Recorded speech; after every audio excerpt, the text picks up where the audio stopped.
সারা পৃথিবী জুড়ে খোঁজাখুঁজি করার পরেও বোধহয় একমাত্র আমিই আছি যে বারবার অনলাইন প্রোডাক্ট কিনে ঠকার পরও তার কোনো শিক্ষা হয়নি, এবং এবারও অনলাইন থেকে প্রোডাক্ট কেনার আমি দুঃসাহস দেখিয়েছি। যথারীতি সেই আগের মতোই আবার ঠকে গেছি।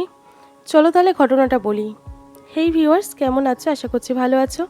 তো এই যে দুপুরবেলা টানা রোদের মধ্যে আমি দাঁড়িয়ে আছি পার্সেলটা রিসিভ করার জন্য।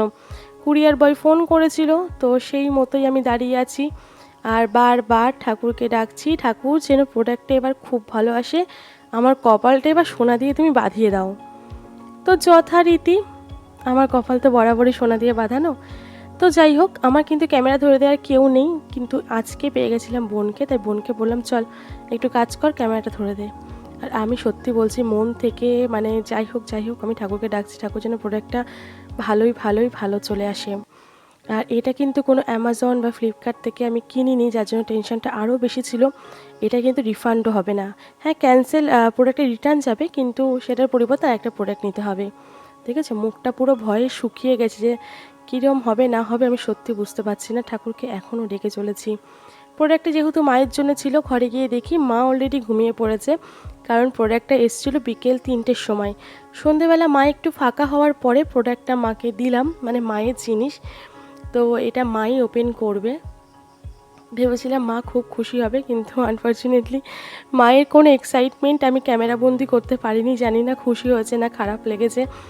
তো যাই হোক, চলো প্রোডাক্টটা ওপেন করুক। তার আগে কিছু কথা বলে দিই। আমার মনে হয়, যেহেতু এটা আমি অনেক দাম দিয়ে কেনার পর ঠকেছি, আমার একদম পার্সোনালি মনে হয় জানা শোনা জিনিস যেমন ফ্লিপকার্ট, মিশো, অ্যামাজন, এগুলো যেগুলোতে তুমি অনলাইনে অর্ডার দেওয়ার পরও ক্যান্সেল বলছি, সরি, যেগুলো তুমি রিটার্ন করতে পারবে এবং রিফান্ড পাবা, সেগুলোই তোমাকে অর্ডার দিতে হবে। এই প্রোডাক্টটা এমন একটা প্রোডাক্ট ছিল, সত্যি কথা বলতে এটা মায়ের খুব পছন্দের একটা প্রোডাক্ট, যেটা মা ফেসবুক স্ক্রল করতে করতে পেয়েছিল এই শাড়িটা। মানে কি বলবো, গত 1 মাস ধরে শুধু এই শাড়িটাই দেখে যাচ্ছে। তো ভাবলাম যেহেতু এক্সাইটমেন্ট নেই কেন, মা তো খুব খুশি হয়েছিল প্রথমে দেখে, এবং সত্যি কথা আমারও প্রথম দেখলাম, এটা আমারও খুব ভালো লেগেছে। কিন্তু এই ভালো লাগাটা এখানেই আমার শেষ। যখন শাড়িটা পুরোপুরি খুললাম, তোমাদেরকে আমি এক ঝলক দেখাবো। শাড়ির পেছন দিকটা একদম ভালো ছিল না, মানে পরতে পরতে একবার দুবার পরার পরে তোমার সুতো উঠে যাওয়া, মানে ডিজাইনগুলো তোমার উঠে যাবে। কিন্তু কোনো জানাশোনা কিন্তু অ্যাপস না, যখন সেটা দেখলাম সেখানে আমি ছবি একটা তুলে দেখাচ্ছি কতটা গ্লেজ দিচ্ছে শাড়িটা। সমান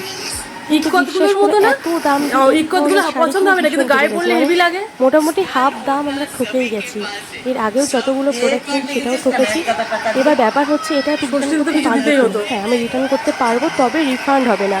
ওদের একটা গিফট কার্ড দেওয়া হবে, আর মানে এক্সচেঞ্জ করতে পারবে,